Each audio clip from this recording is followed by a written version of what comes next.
بسم اللہ الرحمن الرحیم۔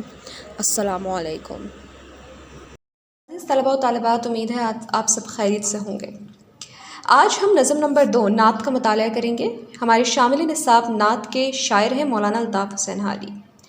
عزیز طلباء، جیسا کہ آپ سب جانتے ہیں، نعت ایک ایسی نظم کو کہا جاتا ہے جس میں آپ صلی اللہ علیہ وآلہ وسلم کی تعریف و توصیف بیان کی جاتی ہے، آپ کے اوصاف حسنہ کا ذکر کیا جاتا ہے اور آپ کی فضیلت بیان کی جاتی ہے۔ آئیے سب سے پہلے نعت کی بلند خوانی کرتے ہیں اور مشکل الفاظ کے معنی تحریر کرتے ہیں۔ اس کے بعد ہم بند نمبر 1 کی تشریح کریں گے۔ شروع کرتے ہیں۔ وہ نبیوں میں رحمت لقب پانے والا، مرادیں غریبوں کی بڑھ لانے والا، مصیبت میں غیروں کے کام آنے والا، وہ اپنے پرائے کا غم کھانے والا، فقیروں کا ملجا ضعیفوں کا ماوا، یتیموں کا والی غلاموں کا مولا۔ پہلے شعر میں لفظ مرادیں ہیں۔ مرادیں کا مطلب ہوتا ہے خواہشات، حاجتیں۔ مرادیں غریبوں کی خواہشیں، ان کی حاجتیں پوری کرنے والے۔ آپ سب سے پہلے تو یہاں پر ذکر کیا جا رہا ہے آپ صلی اللہ علیہ وآلہ وسلم کے لقب رحمت للعالمین کا۔ پہلے مصرعے میں، دوسرے مصرعے میں یہ بتایا جا رہا ہے کہ آپ صلی اللہ علیہ وسلم غریبوں کی مرادیں پوری کرتے تھے، مصیبت میں نہ صرف اپنوں کے بلکہ غیروں کے بھی کام آتے تھے، اپنے پرائے کا غم کھانے والا۔ غم کھانے والے کا مطلب ہوتا ہے غم بانٹنے والا۔ آپ صرف اپنوں کے ہی غم نہیں بانٹتے تھے بلکہ غیروں کے، غیر مسلموں کے، مشرکوں کے غم بھی بانٹتے تھے، ان کی بھی اسی طرح مدد کرتے تھے جیسے آپ مسلمانوں کی مدد کرتے تھے۔ فقیروں کا ملجا، ملجا کے لغوی معنی ہوتے ہیں جائے پناہ، ٹھکانہ، جہاں پہ انسان رہ سکے۔ ضعیفوں کا ماوا، ماوا کے معنی بھی ٹھکانہ ہے۔ ملجا ماوا دراصل مترادف الفاظ ہیں، ہم معنی الفاظ ہیں، تو دونوں کا معنی، دونوں کے جو معنی ہیں وہ ایک جیسے ہیں، یعنی ضعیفوں کے لیے اور فقیروں کے لیے، دونوں کے لیے آپ جائے پناہ تھے، دونوں کے لیے آپ ٹھکانہ تھے۔ یتیموں کا والی، غلاموں کا مولا۔ والی سرپرست کو کہا جاتا ہے، تو آپ صلی اللہ علیہ وسلم کی ذات گرامی یتیموں کے سرپرست تھے اور غلاموں کے آقا تھے۔ دوسرا بند ہے۔ خطا کار سے درگزر کرنے والا، بد اندیش کے دل میں گھر کرنے والا، مفاسد کا زیر و زبر کرنے والا، قبائل کو شیر و شکر کرنے والا، اتر کر حرا سے سوئے قوم آیا اور ایک نسخہ کیمیا ساتھ لایا۔ خطا کار سے درگزر کرنے والا، درگزر کرنا معاف کرنا، یعنی خطا کاروں کو، گناہ گاروں کو معاف کر دیا کرتے تھے۔ بداندیش وہ ہوتے ہیں برا چاہنے والے کو بداندیش کہتے ہیں۔ آپ صلی اللہ علیہ وآلہ وسلم کا برا چاہنے والوں کے دل میں بھی آپ کی عزت تھی، آپ کی قدر تھی۔ وہ بداندیش جو آپ پر ایمان نہیں لائے تھے لیکن دل سے آپ کو صادق و امین مانتے تھے، دل سے آپ کی عزت کرتے تھے، آپ کی جو شخصی اوصاف ہیں ان کے قائل تھے۔ مفاسد کا زیر و زبر کرنے والا، مفاسد کہا جاتا ہے لڑائی جھگڑوں کو، برائیوں کو۔ زیر و زبر کر دینا، تہ و بالا کر دینا، الٹ پلٹ کر دینا، یعنی ختم کر دینا۔ گویا آپ نے آپ کی آمد کے بعد عرب معاشرہ جو صدیوں سے جہالت کی گمراہیوں میں ڈوبا ہوا تھا، ایسے معاشرے میں آپ نے انصاف کی قدروں کو عام کیا، وہاں پہ حقوق دلوائے، چاہے وہ بچوں کے ہوں، عورتوں کے ہوں، غلاموں کے ہوں، ضعیفوں کے ہوں، محتاجوں کے ہوں، یتیموں کے ہوں، سب کو ان کے حقوق دیے۔ تو یہاں پہ اسی بات کا ذکر کیا جا رہا ہے۔ قبائل کو شیر و شکر کرنے والا، شیر و شکر کرنا یعنی باہمی اتحاد و الفت قائم کرنا۔ قبائل جو صدیوں سے ایک دوسرے سے معمولی باتوں پر جھگڑا کرتے تھے، لڑتے تھے، جانی دشمن ہوئے ہوئے تھے، ان کو آپس میں ایک دوسرے کا بھائی بھائی بنا دیا، ان کے درمیان رشتہ اخوت قائم کیا۔ اتر کر حرا سے سوئے قوم آیا اور ایک نسخہ کیمیا ساتھ لایا۔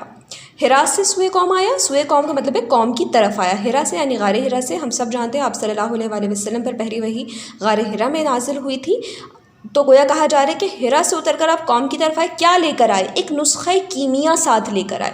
نسخہ کیمیا کیا ہوتا ہے؟ دراصل نسخہ کیمیا اگر ہم اس کے لفظی معنی دیکھیں تو یہ وہ طریقہ ہے کہ ادنا دھات کو اعلیٰ دھات میں بدلنے کی ترکیب، یعنی سونا چاندی بنانے کی ترکیب کو کہا جاتا تھا نسخہ کیمیا۔ نسخہ کہا جاتا ہے کسی فائدہ مند تجویز کو یا مشورے کو۔ یہاں پر کیا مراد ہے کہ ایسا نسخہ جو کیمیا اثر ہو، کیمیا اثر سے مراد ہے جو دیر پا نتائج کا حامل ہو۔ ایسی کتاب جو غیر معمولی اثرات یا قواعد یا تعلیمات کی حامل ہو، جو ناقص کو کامل بنانے والی کتاب ہو، یعنی کہ الہامی کتاب، یعنی قرآن مجید۔ تو گویا یا نسخہ کیمیا سے یہاں مراد ہے قرآن مجید۔ امید ہے کہ آپ کو لفظ نسخہ کیمیا کی سمجھ آ گئی ہوگی۔ آگے بڑھتے ہیں۔ مسے خام کو جس نے کندن بنایا، کھرا اور کھوٹا الگ کر دکھایا۔ مسے خام تانبا، ہم سب جانتے ہیں معمولی سی دھات ہے تانبا۔ تانبے کے مقابلے میں اگر ہم دیکھیں کندن ہوتا ہے خالص سونا، وہ جو بھٹی میں جل جل کر خالص سونا ہمارے پاس آتا ہے اس کو کندن کہا جاتا ہے۔ تو گویا وہ انسان جن کی حیثیت، جن کی مرتبت، جنہوں نے اپنے گناہوں کی وجہ سے خود کو ایک مس خام، ایک تانبے کی مانند، ایک معمولی دھات کی مانند بنایا ہوا تھا، ایسے لوگوں کو آپ نے سونا اور چاندی میں بدلا، ایسے لوگوں کے اندر ایسے اوصاف پیدا کیے، ایسے لوگوں کو اپنی تعلیمات سے روشناس کرایا کہ وہی افراد معاشرے میں سونے کی طرح چمکنا شروع ہو گئے۔ کھرا اور کھوٹا الگ کر دکھایا۔ کھرا کہتے ہیں خالص کو، کھوٹا کہتے ہیں غیر معیاری کو، جو خالص نہیں ہوتا، یعنی سچ اور جھوٹ الگ کر دیا، حق اور باطل کا فرق بتایا۔ ٹھیک، اگلا ہے عرب جس پہ کرنوں سے تھا جہل چھایا، پلٹ دی بس ایک آن میں اس کی کایا۔ کرنوں صدیوں، وہ عرب جس پر صدیوں سے جہل چھایا ہوا تھا، جو صدیوں سے جہالت کی گمراہی میں ڈوبا ہوا تھا، ایسے عرب کو آپ نے جہالت سے باہر نکالا اور ایک آن میں ان کی، ایک لمحے میں ان کی کایا پلٹ دی۔ کایا کا مطلب ہوتا ہے بڑی شکل صورت، یعنی معاشرے کی جو پوری شکل اور صورت تھی، اس کی حیت تھی، اس کو بدل کے رکھ دیا۔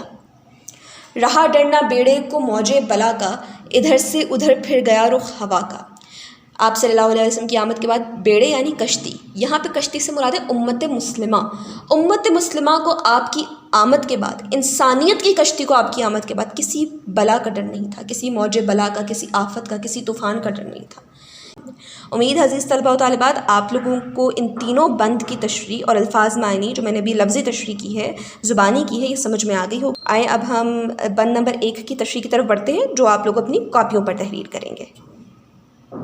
جی عزیز طلبہ و طالبات، آپ کے سامنے بند نمبر 1 موجود ہے۔ وہ نبیوں میں رحمت لقب پانے والا، مرادیں غریبوں کی بڑھ لانے والا، مصیبت میں غیروں کے کام آنے والا، وہ اپنے پرائے کا غم کھانے والا، فقیروں کا ملجا، ضعیفوں کا ماوا، یتیموں کا والی، غلاموں کا مولا۔ پہلے بھی ان کے معنی بتائے گئے ہیں، دوبارہ بتا دیے جاتے ہیں۔ سب سے پہلے حوالے متن لکھا جائے گا، شاعر کا نام مولانا الطاف حسین حالی، نظم کا عنوان نعت۔ مشکل الفاظ کے معنی دیکھیں، مرادیں، خواہشیں، ملجا جائے پناہ، پرائے غیر، ماوا ٹھکانہ، والی سرپرست، مولا آقا۔ آئیے تشریح کی طرف بڑھتے ہیں۔ مولانا الطاف حسین حالی نے نعت کے پہلے بند میں حضور صلی اللہ علیہ وآلہ وسلم کی تمام انبیاء پر فضیلت، غریب پروری، غمگساری اور صفت اپنائیت کو بیان کیا ہے۔ یہ ہمارے نبی صلی اللہ علیہ وآلہ وسلم کی شان و عظمت ہے کہ آپ صلی اللہ علیہ وآلہ وسلم کو تمام انبیاء میں سے رحمت للعالمین کا لقب ملا۔ قرآن پاک میں ارشاد ہے، ترجمہ، اور ہم نے آپ صلی اللہ علیہ وآلہ وسلم کو تمام جہانوں کے لیے رحمت بنا کر بھیجا۔ یہ کہ اقتباس ختم ہو رہا ہے، اب ہم نئی بات کریں گے۔ نئی بات نئے پیراگراف سے شروع کی جاتی ہے بیٹا۔ آپ صلی اللہ علیہ وآلہ وسلم غریبوں کی آرزوئیں پوری فرماتے ہیں۔